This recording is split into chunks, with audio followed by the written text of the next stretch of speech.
हरियाणा में चुनाव नगर पालिकाओं के घोषित हो गए हैं, पंचायतों के जल्दी घोषित होने वाले हैं। हमने अपने विधान में चाहे पंचायतें थी चाहे नगर पालिका थी, इसमें पिछड़ा वर्ग के लिए कुछ आरक्षण हमने घोषित किया था, इसलिए कि कुछ सदस्य आने चाहिए।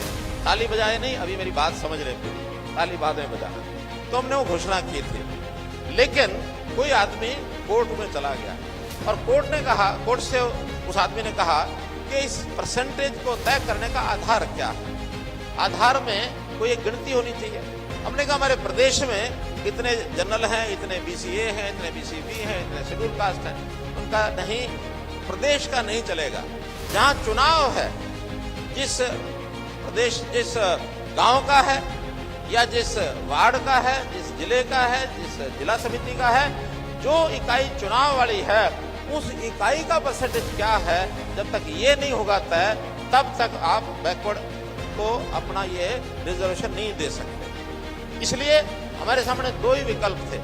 एक विकल्प ये था कि हम इसकी कोई एक बीसी कमीशन अलग से बनाएं और बीसी कमीशन सारे हरियाणा का, हर गांव का, हर वार्ड का, मोहल्ले का, और वो आबादी के हिसाब से परसेंटेज निकाले कि इसमें बैकवर्ड ए कितने हैं, बैकवर्ड बी कितने हैं, एससी कितने हैं, वो निकाले, उसके बाद हम चुनाव कराएं।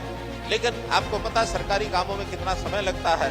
अगर इसको हम शुरू करते तो कम से कम 2 साल चुनाव नहीं होने वाले थे, 1 साल तो पक्का ही था। हमने फिर तय किया नहीं, अगर ये कहते हैं तो अगली बार का तो इसी हिसाब से कराएंगे जैसा ये कह रहे हैं, लेकिन इस बार का चुनाव हम अपनी पार्टियों में उनको कहेंगे कि हर पार्टी अपने अपने, कौन पार्टी करती है कौन नहीं करती है, ये भी कंपटीशन होगा। तो हम अपनी पार्टी से जो आरक्षण दिया है बैकवर्ड क्लास का, पार्टियों में उतने कैंडिडेट जिसका आरक्षण है उसको जरूर खड़ा करेंगे और उनको हम जिताएंगे भी। लेकिन सरकारी आंकड़े पे अभी कम से कम 1 साल और लगने वाला है। वो अगले चुनाव में तो लागू हो जाएगा, इस चुनाव में लागू करना नहीं तो 1 साल चुनाव रुक जाते। चुनाव कराना जरूरी है लोकतंत्र में। लोकतंत्र में हमें पहले ही 1-1.5 साल से लेट हो गए हैं, तो इसलिए वो चुनाव सारे इस शर्त को हटा के हम कर रहे हैं। लेकिन पार्टियों को हम अपील कर रहे हैं कि सभी पार्टियां इसको अपनाएं, कम से कम भारतीय जनता पार्टी इसको जरूर अपनाएगी, ये मैं आपको आश्वासन देता हूं।